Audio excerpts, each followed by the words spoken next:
खुर्रम रोकड़ी साहब, ये मंशूर को देखकर लोग वोट दें या जो ये उसूल और नज़रियात की बात तैमूर सलीम झगड़ा साहब कर रहे हैं, ज़ाहिर है इनके नज़दीक वो एक उसूल और नज़रिए की डेफिनेशन अलग होगी, आपके नज़दीक अलग होगी।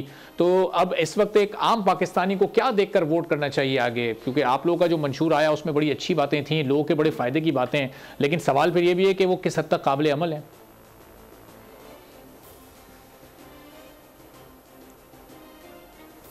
जी खुर्रम साहब को आवाज़ आ रही है?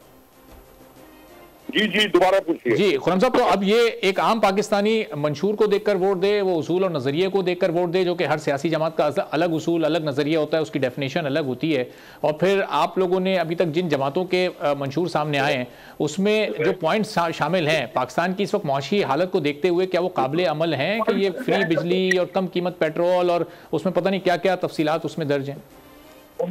आप ऑन ग्राउंड आए ना, तो यहाँ पर हमारी पॉलिटिक्स है कि इसमें 8,500 पैसा पड़ा हुआ है और इसमें 4,000 शादियां करेंगे। आम आदमी को उसकी अपनी सेल्फ इमेज साइकोलॉजी के तहत उसको अपनी अहमियत और अपनी कदर का पता क्या है।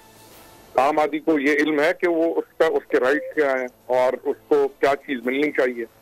आम आदमी जो है वो भी लॉलेस सोसाइटी में एक मेंबर बन चुका है और टॉप पे भी हुई है। आम आदमी की कदर की किसने है और आम आदमी अहमियत रखता कहाँ पे है?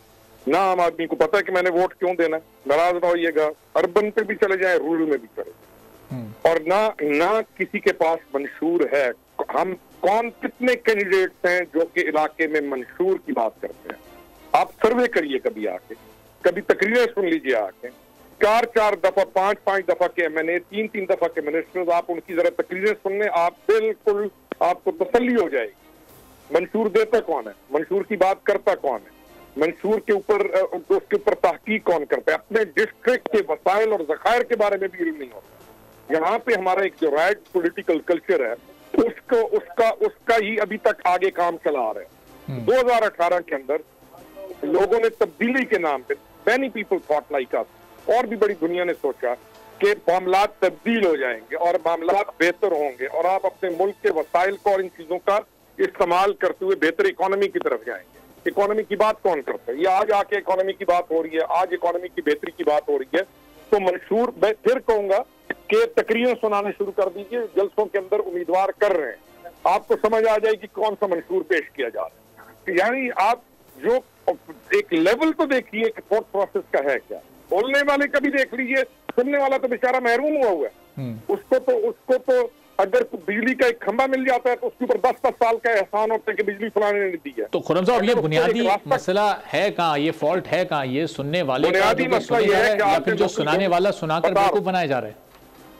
बुनियादी इशू ये है कि आपने लोकल गवर्नमेंट सिस्टम को एबोलिश कर दिया, जिसका आम आदमी के साथ काम था, और आपने पार्लियामान के अंदर MNAs को भेज दिया और उनको पार्लियामान के अंदर बैठ के कोई शौक नहीं, ना सरोकार है कि वो मुल्क के लिए कानून बनाए, कवानीन बनाए, या आगे के 50 साल या 100 साल के लिए सोचें कि पाकिस्तान के हमने क्या करना। यहाँ पे अपना पेट, अपने बच्चे, अपनी बीवी, अपना सब कुछ पूरा होना चाहिए और अपनी जात पूरी होनी चाहिए। और इतना फर्क है कैंडिडेट के और आम आदमी के लाइफस्टाइल में, उसके बैठने में, उसके सोचने में।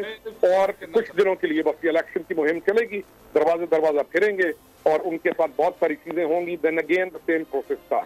आपको एक बहुत बड़ा ऑपरेशन चाहिए, सर्जरी चाहिए, आपको एक लोकल गवर्नमेंट सिस्टम चाहिए, आपको अपने रिफॉर्म्स चाहिए, आपको लोगों को अहमियत देनी पड़ेगी। आपके और हमारे पास एम्पैथी नहीं है। ठीक है, हम ये नहीं सोचते। ठीक है, चलिए खुर्रम साहब, मैं सब्सक्राइब करें और बेल दबाएं ताकि कोई खबर रह न जाए।